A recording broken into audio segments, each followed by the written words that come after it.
just set up for failure. Coming here? Coming here. You know, there's like a balancing act between being hopeful and being realistic and prepared for whatever's next, right? It really is.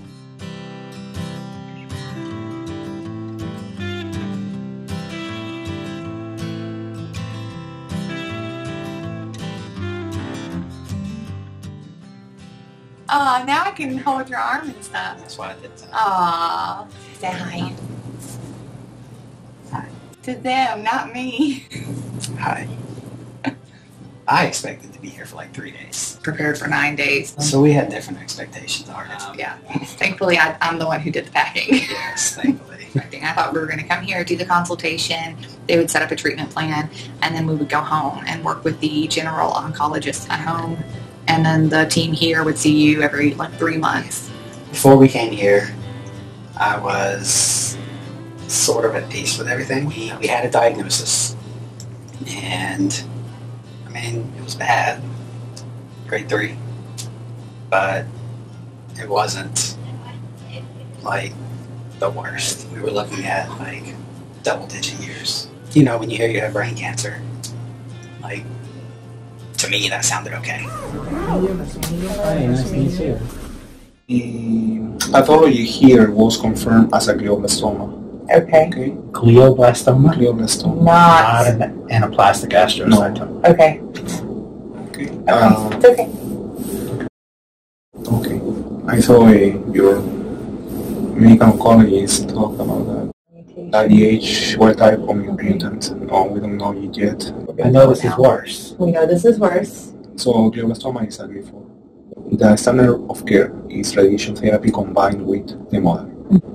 The average here for survival is about 22 months. Okay. It's different than the community. Community is about 14, 15 months. Patients who have a better neurological condition, they don't have other diseases like heart problems, bad diabetes, hypertension, they usually do better. I think you may be a good candidate for immunotherapy. How much they told you they removed? 90% of the primary tumor, not anything from the lesions. 90%? Let's clarify some things. So you have like a core in which it's more active here, and around here is another sequence. You see the inflammation around all these lesions here. I see. Okay, so this is considered just one tumor. Okay. At the time, whether it's 1 or 10, there's a certain amount of tumor in there. And to me, it didn't matter if it was all connected or if it was all broken up. There's different tumors, and I don't know if that's right or wrong, but that's where I was. It scared me that it was bigger. Yeah, I mean, I was already like at the low point, right? Like, how much lower can you go? Obviously, later, after thinking about it, it affected me a bit more. But at the time, I knew that I just needed to digest the information and keep going. It is maybe like 40%, 45%. Okay. Okay. Sorry. I wasn't prepared for anything, but I was not. Yeah, I think I was just shell-shocked and just trying to appear present physically, and mentally I was not. I was still dealing with what he told us. Not taking in what he was saying. 2 minutes before this. I was so thankful that we were here. Yeah. We would have been operating under an assumption that was so life-changingly wrong. Would not have had the chance for a clinical trial this early on. But if we had not come here, like, the trajectory for things just really would have been completely different. Sure. An immense gratitude for what got us here, which was the money from the GoFundMe. You know, and absolutely. Realizing that we could pay your medical bills being here. This is actually part of what they call the Apollo program or Moonshot program. This is something that has helped us learn a lot so far. For example, we want to know if gene X is in your type of tumor. So we look at yours and we look at 19 others. We've got it stored because of the individuals who've been so kind to let us do that. They did a staining for the IDH mutation. They didn't find a mutation. Okay? Just more bad news. That one hurt. I don't think that at the time I really understood the significance of it. way that you did. Yeah. At the time, I didn't realize that 90% of GBMs are wild type. So it doesn't put us in a minority. However, I was really hoping it was mutant because mutant is primarily in younger people. So the fact that he's only 34, 33 at the time of diagnosis with a disease that is typically seen in 64 as the median age, I was holding out hope that it would be mutant.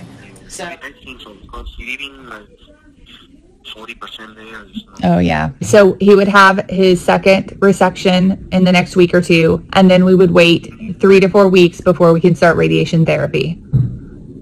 Okay. But I think he's young and he's Were you not afraid of Yeah. if you would wake up and not be you? Yeah, but I was a lot more afraid of dying in 2 years. All of this really is us rolling the dice, right? Like any of this treatment Or not treatment? that I'm taking now, or not treatment, is Not surgery. I mean, we're gambling, right? Yeah, Um, unfortunately. at least with surgery, we know that they're going in and they are taking it out. Yeah. With everything else, we're not going to know if it's working or not for 6 weeks at least. I went from up to 22 months with you, and you would be you, versus if they come in and do another surgery and they take out your entire right frontal lobe. I went back in time, and all the same exact feelings were there, like, okay, now what? Now how's he going to wake up, right? So Like 75, 75%, yeah. which we're at 60.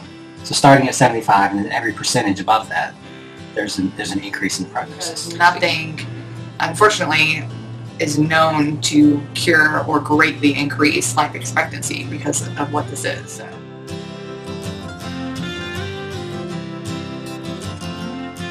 Say that they see a blue light or they smell something or taste something or whatever.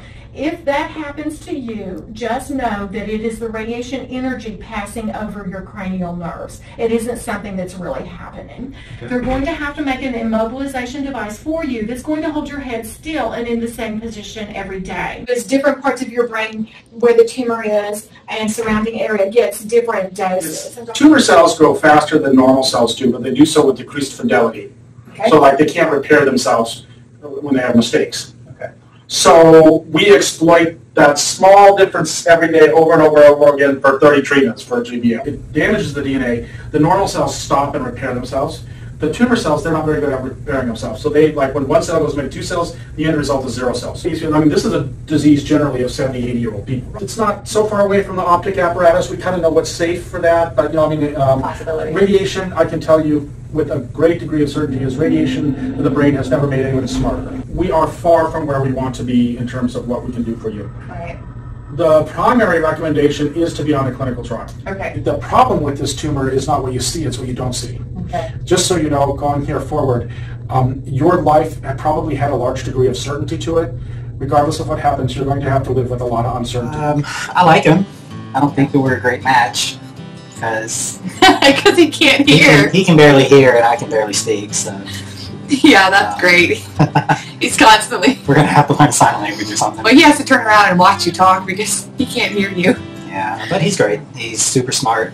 He knows what he's doing. He makes you feel comfortable. He explains things to you, and you know I've got a lot of trust and faith in him. I appreciated how much detail he went into. Like,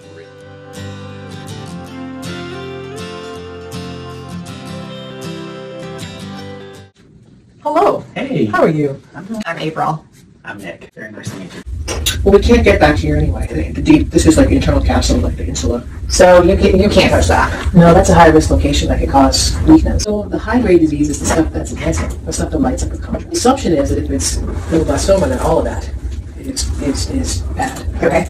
But it is controversial whether you go back for non-enhanced disease. Because more brain surgeries are always free. Right. And not to say that you wouldn't be fine, but I'm just saying, I mean, It's a risk. it's still brain surgery. You have Right. to be opening up yourself again. Immunotherapy is called atezolizumab.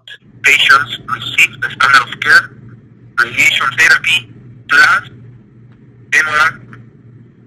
In addition, we have this drug, the atezolizumab. 6 out of 10 have not had reoccurrence within 12 months. No.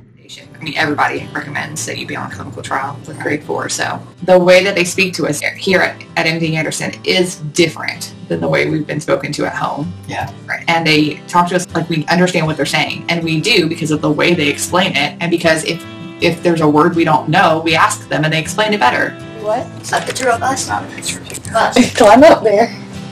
I think that it is hilarious. Yeah. What do you think? Isn't that great? Yeah. Look, Carter, it's our favorite animal. No, it isn't. I thought you liked it. Don't look at it. I know you Don't look at it. Yeah. Don't look at it. Why not? Too silly. It's gonna blind me. Okay, yeah. There you go, show 'em. All right, Nick, why did you get this bump suck? It makes me feel good and laugh when I look at it. It brings me happiness. The actual product is a little more feminine looking than the picture, which, if you look at it, you're probably wondering what the picture looked like. And it looked exactly like the actual product. All right. Whew. I'm going to let him get some rest. How's that? Is that better? Sounds good. The kids are back. I can hear them in the other room. So I'm going to go help my mom and let him rest a little. We'll see you guys next time. Now you can say bye. Bye. Bye. Okay. No. This is where we are. No. This is it. No, it's not. Bye.